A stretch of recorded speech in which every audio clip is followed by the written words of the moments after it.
Hey guys, I'm Daryl and welcome to Project TJ. Today we're installing some comms into the vehicle. We're installing a UHF radio. Now in Australia we only run UHF now. Traditionally before 1980 we ran a VHF CV the same as you guys in the US do. But after that we transitioned into a UHF radio, and that was mainly driven by farmers who wanted distance on their properties because of the size of them. I've got a Jeep Club trip coming up, so I really need to get this installed this weekend. I've had it sitting there for about 12 months, which is really bad. But anyway, the unit we're fitting is a GME unit, Australian made. It's an XRS330c, which is a mouthful. They do a 370c too, and the only difference between them is the actual size of the box that everything connects to. This is a plastic covered box with no speaker. The 370 is a metal covered box with a speaker, but it is larger.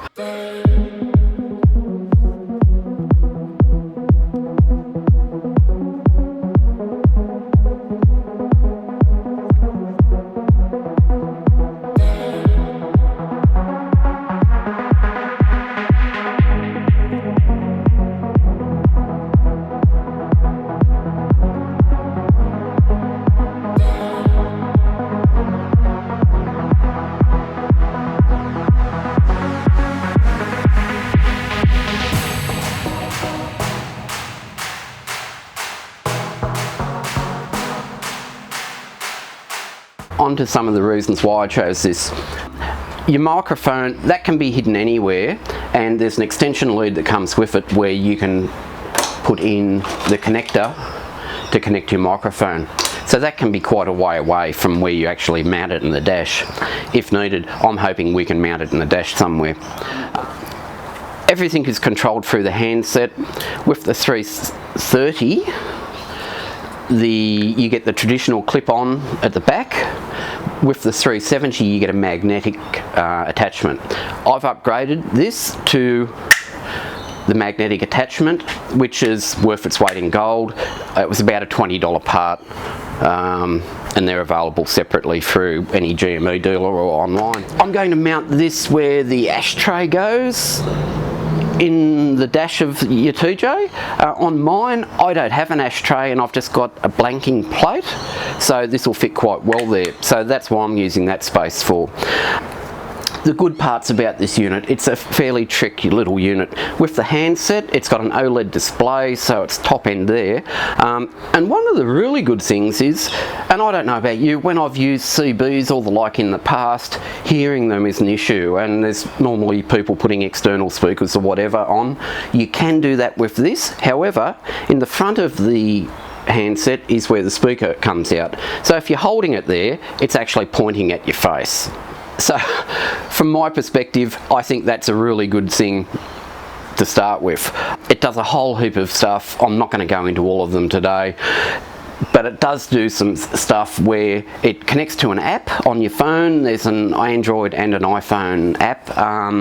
You can do any updates to the unit through that app, which is a good thing long term. And it'll also, if you've got another user with an XRS system in your convoy, if something happens to that user, they can send you a message via this, and you can actually see on a map where they are. So that's a really good thing. And if you're going into an area where there is no cell phone coverage, you can actually download the maps, so you're prepared for that beforehand. But as we go on, I'm sure I will learn about it, or hopefully I won't learn about getting stuck. But anyway, to install this today, it should be a fairly simple job. For the hot lead to power this, I'm going to use the lead that used to go to where our cigarette lighter was. It's surplus to what we need now, and I've had it planned that it would be used for this. I'll mount this behind the dash somewhere. I'm hoping I can get one mechanical fix in, and if I need to, I've got some double-sided heavy-duty Velcro. Because the unit's so light, that should be more than enough to cover it. But anyway, let's see how we go with that. With aerials, I've got that mounted on the spare wheel carrier. There's a nice flat spot at the top and it just bolted straight on, to be frank. I originally put a 6.6 decibel aerial on it and found I was hitting car park roofs everywhere. I've got a spring on the aerial too, but it was just scraping, and that's not a good thing. So for around town, I've got a 2.1 decibel aerial, which is this, and it fits really nice. So it'll be interesting to see how this works in use, but I will take both aerials with me just to find out which is best. So that covers most of the overview. All we need to do is fit it now. I've pulled the dash apart. You've seen me do this so many times it's not funny.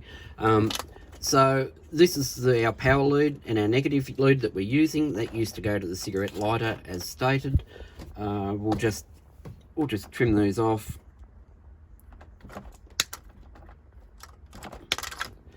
And we'll join that up to our power wire. So we'll connect these wires up using these heat shrink connectors that have got solder inside them. So we'll just slip those over.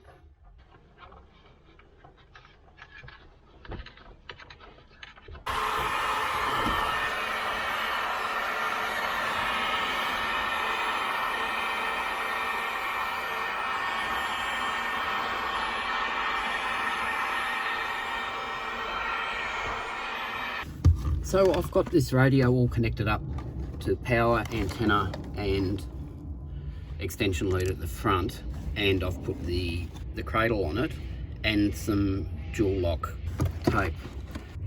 I'm thinking with this little shelf at the front of the transmission tunnel, I should be able to just mount that on there. So I'm going to give this dual lock tape a go and see if it's good enough, because I reckon it will, because it weighs nothing. So I've just stuck this down, and this is solid as. So that's the externals of the install, and that's a finished job. So the proof is now, does it work?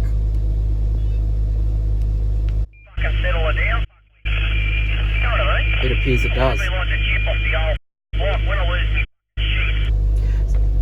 So it looks as though it does. It hasn't changed. And you can see that the magnetic mount, and it's not in the way of the gear shift or anything, which is a good thing. There's plenty of room there. So that all went together quite well, guys. You've got to be happy with a nice clean install. If you took off the microphone, you wouldn't even know it was in the vehicle, which is what I was aiming for. As I've already mentioned, I think I didn't go into routing the antenna cable or anything, because there's a few things I want to do at the back of the vehicle, and there will be a loom that goes to the back of the vehicle, and I just want the one loom. So we'll revisit that at a later point. But at this point, we've got comms. We'll see how they go out in the field. Once I get my head around how everything works, I'll do a review on the unit, but at this point everything's pointing to being a great unit. So I hope that helped you guys, and that's it for this week, and we'll see you later. Bye now.